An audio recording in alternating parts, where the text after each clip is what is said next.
You just met someone at a party, shook their hand, repeated their name out loud like you were supposed to, and 30 seconds later, it was gone.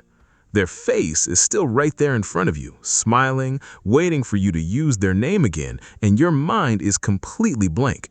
You laugh it off. Maybe you say something like, "Sorry, I'm terrible with names," but underneath that laugh, there's a small flash of shame.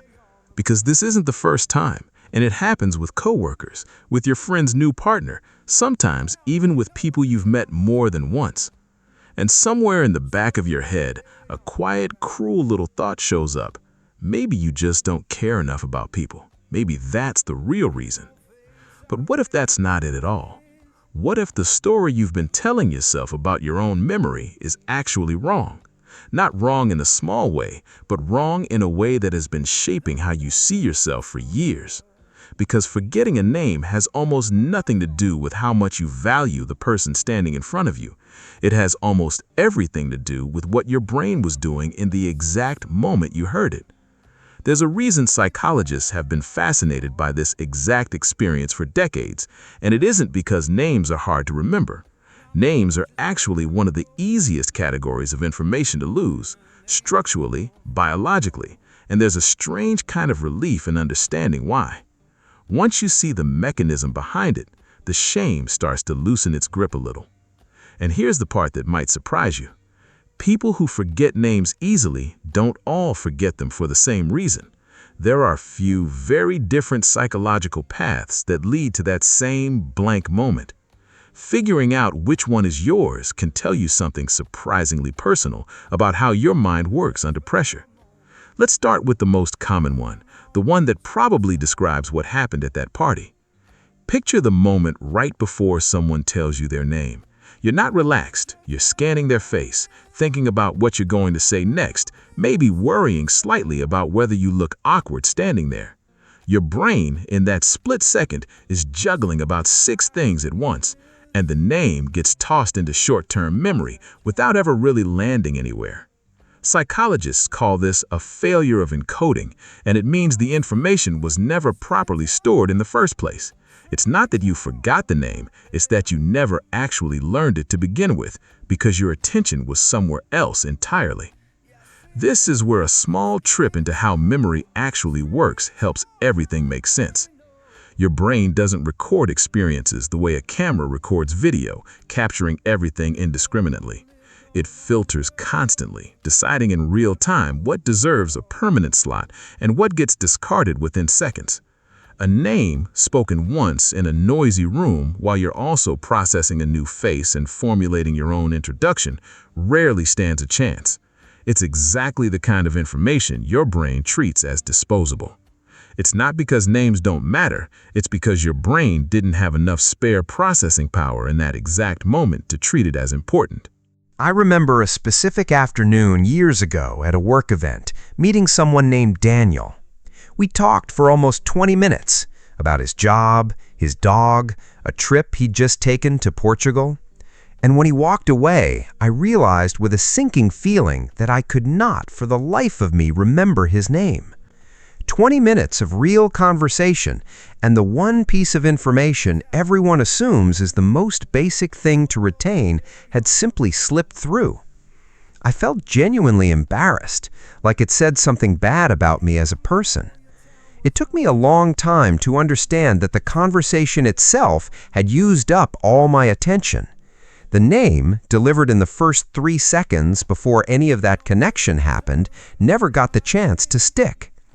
There's actually a well-known effect in memory research that makes this even more understandable, sometimes called the name-face problem. Unlike a job title or a hobby, a name has almost no built-in meaning attached to it. When someone tells you they're a teacher, your brain can link that to dozens of existing associations, images of classrooms, memories of your own teachers. Ideas about what that work involves come rushing in almost instantly. But a name like Daniel or Sarah floats completely free, with nothing for your brain to hook it onto. Psychologists sometimes call this arbitrary information, and arbitrary information is notoriously the hardest kind for memory to hold on to. That's because there's no natural web of meaning pulling it into place. So it isn't just that you were distracted, it's that even a fully focused brain has to work harder to retain a name than almost any other detail about a person.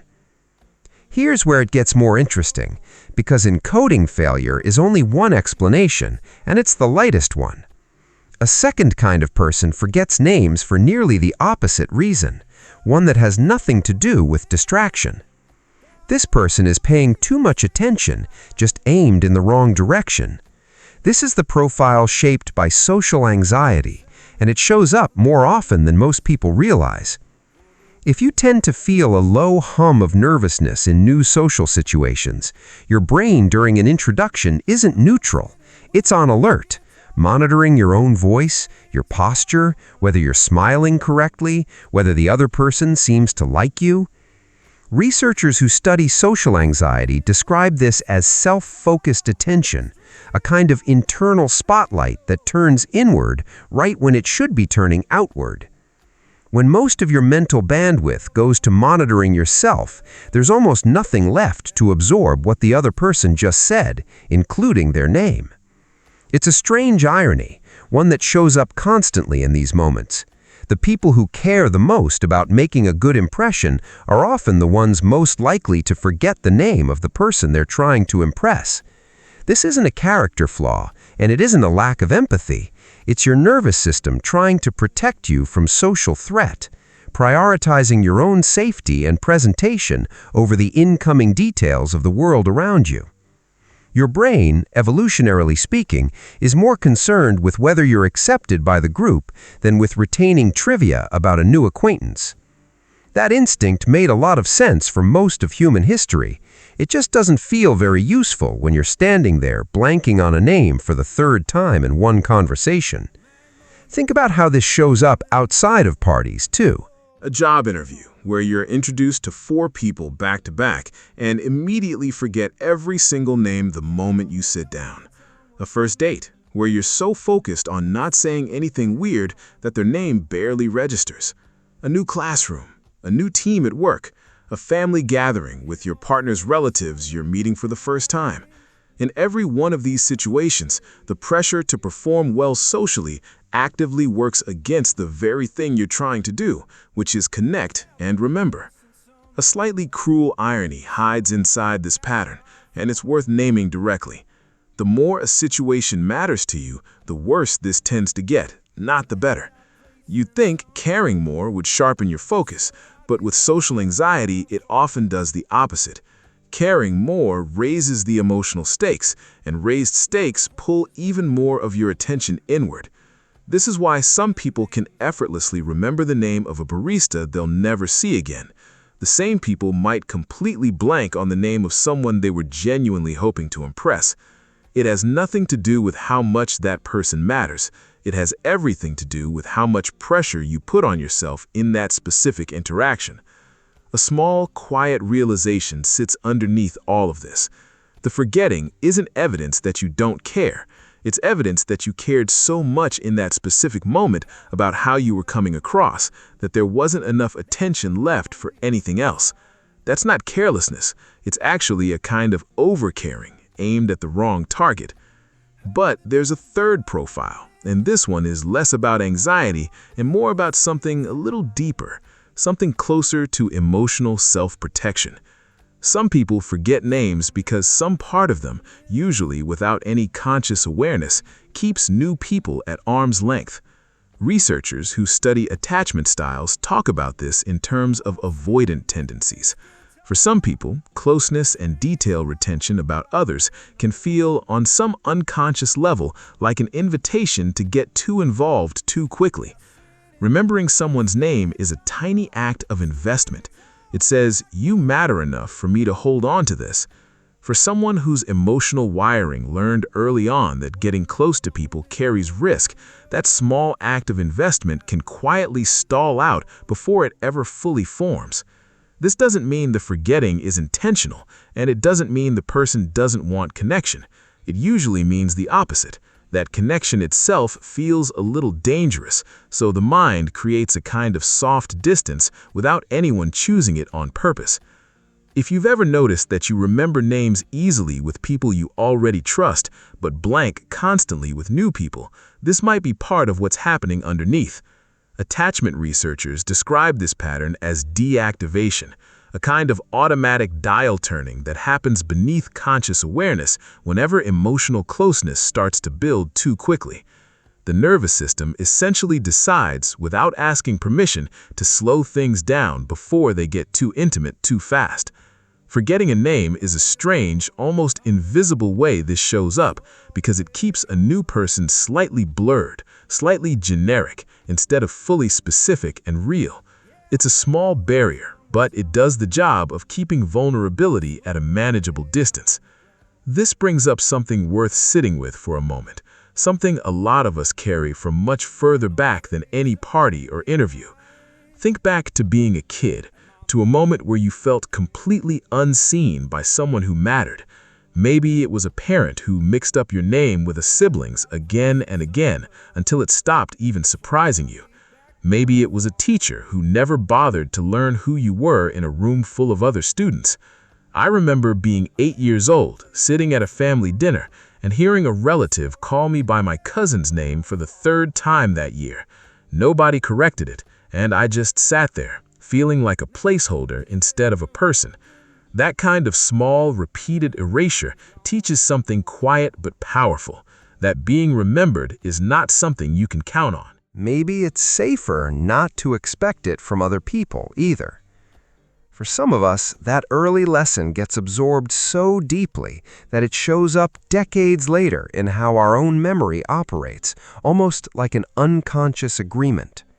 If closeness wasn't guaranteed for me, maybe I won't fully guarantee it for others either. Not on purpose, but in this small, invisible way. It's not fair, and it's not really a choice, but it can explain, more than anxiety or distraction ever could, why some names simply refuse to stick, even with people you genuinely like. Actual research supports this link between attachment history and memory for social details, though it rarely gets framed in emotional terms. Studies on encoding and emotional security have shown that when people feel safe and settled, their memory for incidental details, like names, tends to improve. This seems to happen almost as a side effect of feeling calm enough to actually notice things. When the nervous system is quietly bracing for disconnection, even in ways we don't consciously register, that bracing pulls resources away from ordinary attention. Your brain isn't broken, it's doing exactly what it learned to do, protecting you from investing fully in something that once felt unreliable. So here's a question worth sitting with, without rushing to answer it. When you forget someone's name, is it really forgetting, or is it a kind of quiet self-protection you never agreed to consciously? Is it distraction, or is it your nervous system doing what it was trained to do long before you had any say in the matter? Maybe it's not really about the other person at all. Maybe it's about whether some old, tired part of you still believes it's safe to fully show up. It might also be worth asking yourself a smaller, gentler version of that same question. Think about the handful of people whose names you never forget, even after meeting them only once, and ask yourself what made those moments different. Maybe you weren't performing in that conversation, maybe you felt unusually calm, or maybe something about that person made you feel instantly safe enough to actually pay attention. Noticing the exceptions can sometimes tell you more about your own pattern than noticing the failures ever could. The exceptions show you exactly what your brain is capable of when the pressure lifts even slightly. Whatever the reason turns out to be for you, and it might honestly be a mix of more than one, there's something important underneath all three explanations. None of them mean you're a bad friend, a bad partner, or a careless person. Encoding failure means your brain was overloaded in the moment. Social anxiety means you were focused on protecting yourself in an unfamiliar situation. Emotional distance means some part of you learned a long time ago that closeness wasn't always safe to trust. Every single one of these is a reasonable response to something real, not a personal failing you need to fix by trying harder. You don't need to walk away from this feeling analyzed or diagnosed. You just might walk away feeling a little more understood, the way it feels when someone finally explains a pattern you've quietly judged yourself for since you were young. Maybe tonight or the next time you're introduced to someone new and that name slips away within seconds, you'll notice which version of this is happening for you. Not to fix it immediately, not even to try harder next time, just to notice it with a little more gentleness than you've probably offered yourself before. If any part of this felt familiar, sit with it for a minute before you do anything else with it. Let it connect to your own life quietly first, the way these things usually need a little room before they make full sense. And if you want to keep exploring what's underneath moments like this one, there's more to talk about whenever you're ready to keep going.